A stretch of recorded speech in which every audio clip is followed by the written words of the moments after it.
สบายดีพ่อแม่พี่น้องปองปายเบิร์ดสุขุทุกคนนะพี่น้องเนาะเมื่อนี้มาพบกับพุทธเบาลาวคือเก่าพี่น้องเอ้ยนี่เมื่อนี้ก็เป็น มือที่สองแล้วพี่น้องเอ้ยมือที่สองที่มาเอาหางต่อพี่น้องเอ้ยเบิ่งนี่ผลงานของบ่าวพุทธนะเห็นบ่นี่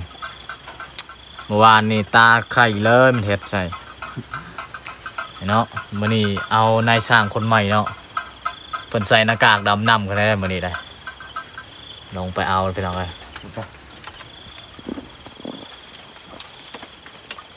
เมื่อนี้มีสารสกัดจากธรรมชาติพี่น้องเลยถือไปได้ถุงมาเดี๋ยวรถเดี๋ยวทางลงโมกไม่ชอบแต่โมกอ่ะพอไปเอ็ดจอมอ่อนนานๆดิชอบไหมชอบกูชอบมั้ย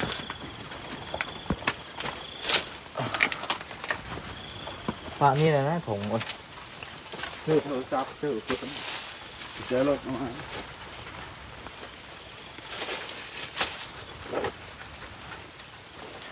โทรศัพท์มึงอยู่ใช่โทรศัพท์อ่ะ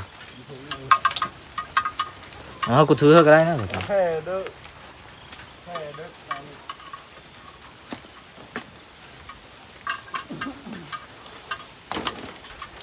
มาเอาหางต่ออีกแล้วพี่น้องเอ้ยไม่นี่ก็ได้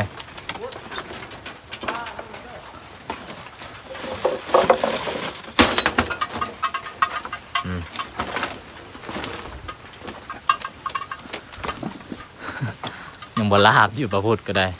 เบิ่งตาสิบ่เป็นตาเอาแล้วเนี่ยไข่บ้านมันยังดิ้นรนยังสู้ต่อพี่น้องเอ้ยบ่ยอมมื้อนี้ให้อาจารย์คนใหม่ได้เอาเด้อมาพุทธขอพักงานก่อน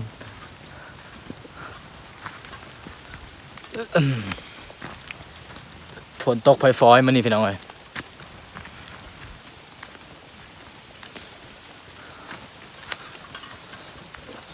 ฝนตกไฟสังเกตเบิ่งตาบ่พุทธเด้อพี่น้องเด้อ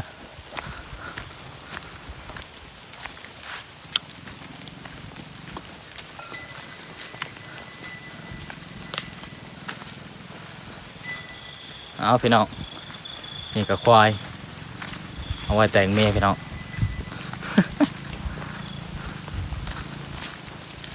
นี่ก็ควายเอาไว้แต่งเมียพี่น้องฝนตกยี่ๆวันนี้โอ้ยหางโตอยู่สูงพี่น้องหางนี่หางใหญ่สุดยอดเลยเอาลงมาเดี๋ยวมาพูดสิรีวิวให้เบิ่งอีกเท่านึงเด้อพี่น้องเด้อ ทางเวาะทางตาโตมาพูดก็ได้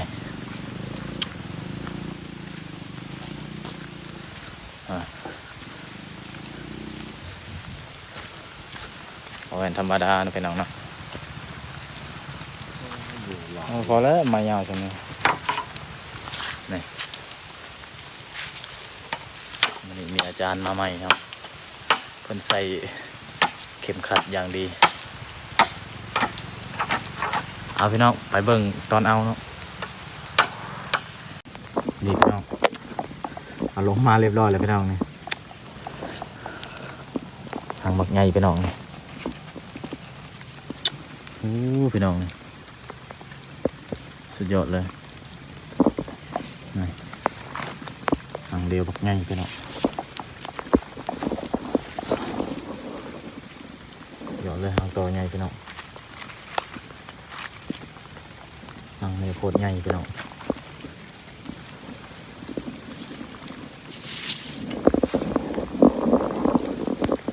นี่เลยตัวนี้พี่น้อง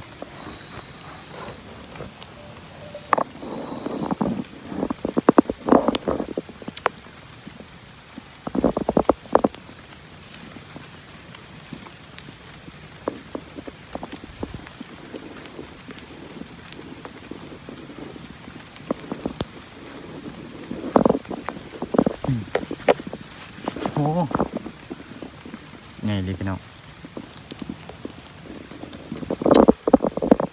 สุดยอดเลยสุดยอดเลย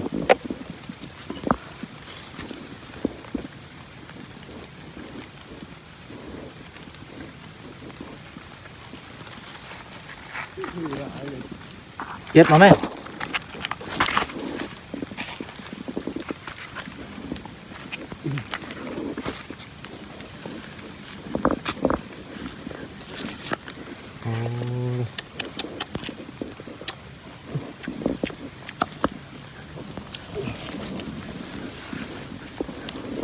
มีเรื่องมันโต๊ะมันไหลมาให้กูว้าว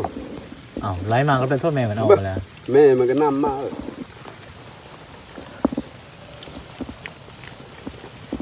ไปอุ้มไปเทงกู ครับกูเด้ ทงกูแล้วอุ้มหมดบ่อุ้มไปแกะแต่เทงก่อน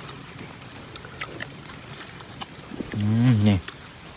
ชีมือล้วนๆเลยพี่น้องเนาะ ลายบางอย่าท่านะ เอาลายบานจะถ่ายผู้บ่าวขนาดยังบ่ถ่ายติดต่อมาทางนี้ได้เด้อเพราะอยากเอาต่อเต้น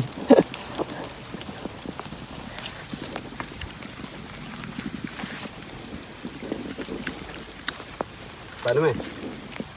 เอามาน่ะเอาไปตอนแกะไปทางเนาะเอามาพี่น้องมานี่นั่งต่อพี่น้องนี่ได้หางใหญ่เลยพี่น้องมานี่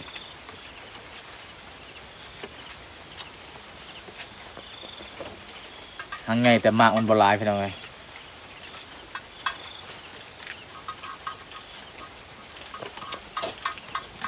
โอ้แม่ใหญ่เยอะแม่นะ เดี๋ยวลายหัก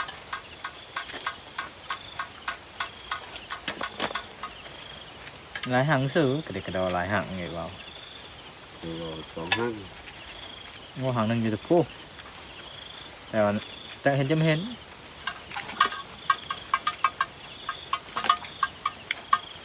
มันอยู่ในกระดิ่งได้หางนั้นไอ้คือต่อนั่นต่อขมบ่ต่อมันจะเป็นแม่ไม่แล้วมันจะไปไม่แล้วจริง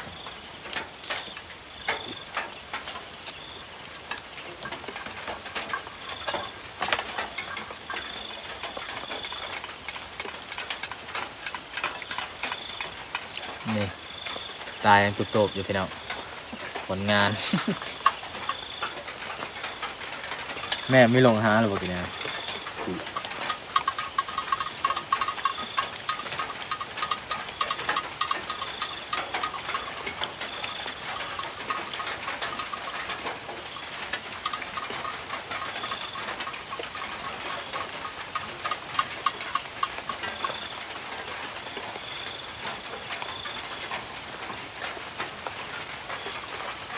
พี่น้องมากินนางต่อครับพี่น้องมา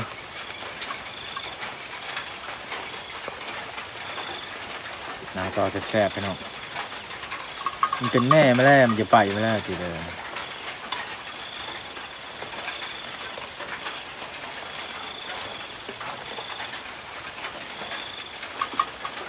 คันเอาตอน15 ค่ำเนี่ย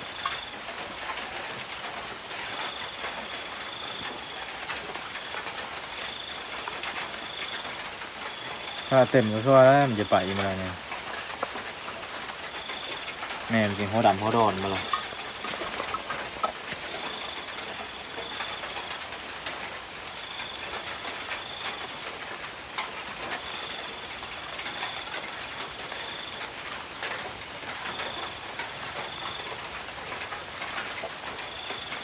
คนสิปาหาผัวให้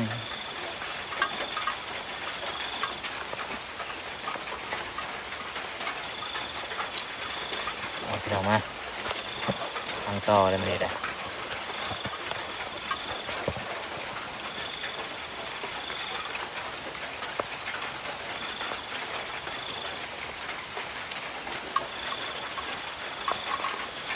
มือที่2มันเลยกันได้ปลาไหลได้หางนึง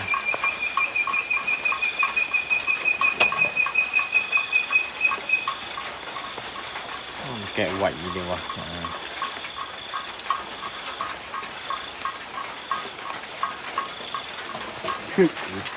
ที่เป็นมันดุอย่างนี้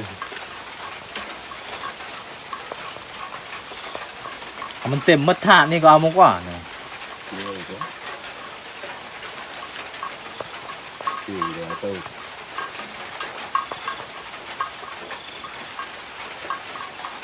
บอกเราอย่าให้มันตกอย่าให้มันตก ถูไหลมาคือ ไล่ก็แม่นไปมาแล้วเนี่ย แม่มันไปมาแล้วแม่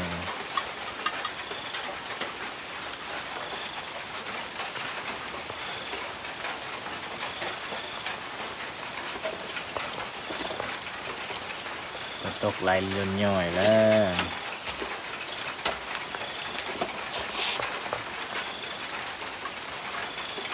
ต่อใหญ่แล้วโต้ยังไงกับบ่อต่อไปต่อมาไม่เห็นจะเพิ่ม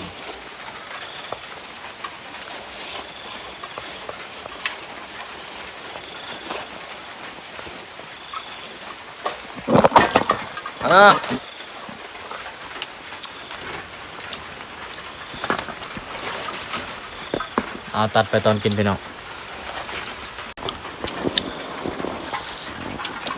พี่น้องมาเป็นนังต่อแซ่บๆนะ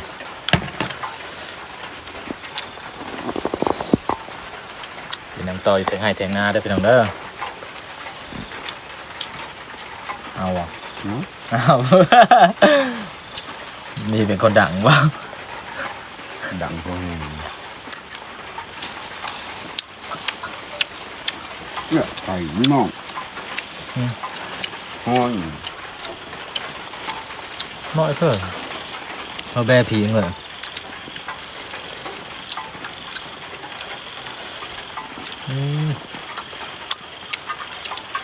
โผล่นี่เลย เท่ากับขนมขนมข้าวจี้ ดูไปดูเพอเป็นปูนตายแล้วก่อนช่างแงกแล้วเบิ่งตาไอ้บ่าวเนาะเอาต่อ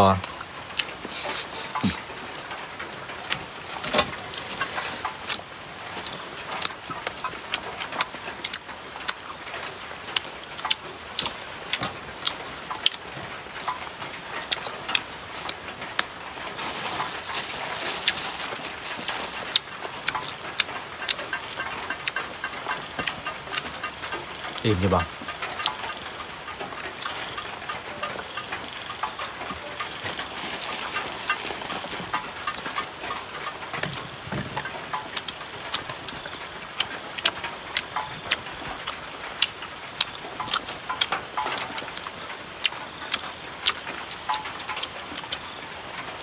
ตอนนี้ประมาณ6 โมงแรง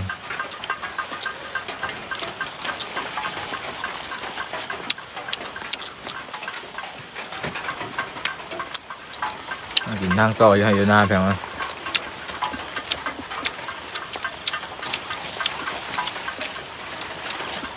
อากาศฝนปล่อยตากระตบๆนิดนึงผลงานจากการเอาต่อเมื่อวานนี้เนาะมันเฮ็ดเสร็จวันนี้ก็มาเอาต่อแต่บ่ได้เอาเด้อมื้อนี้เราพูดบ่ได้เอาอาจารย์คนใหม่มาเอา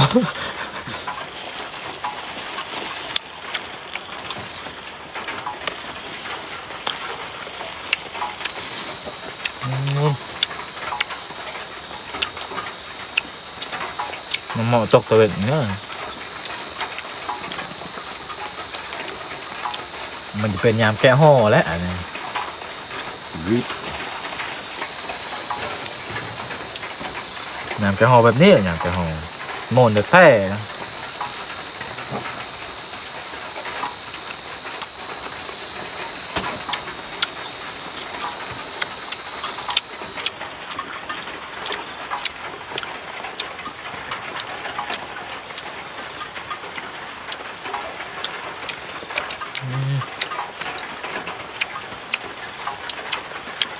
แทบไปลงไปนางต่อยอาหารธรรมชาติเน้นไหมเรา มีเยอะ เฮ้ยไม่เยอะ นี่เหมือนกัน เน้นหลังจับกองมันรอดเสนอแล้ว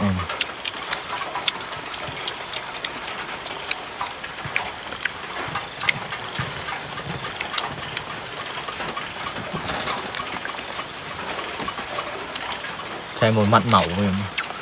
ตอบมันเจ็บแล้ว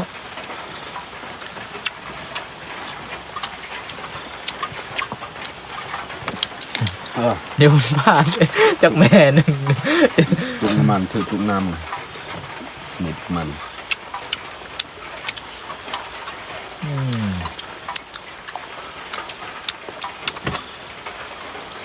เก่งพี่น้องเลยแสบแห้งกันเก่ง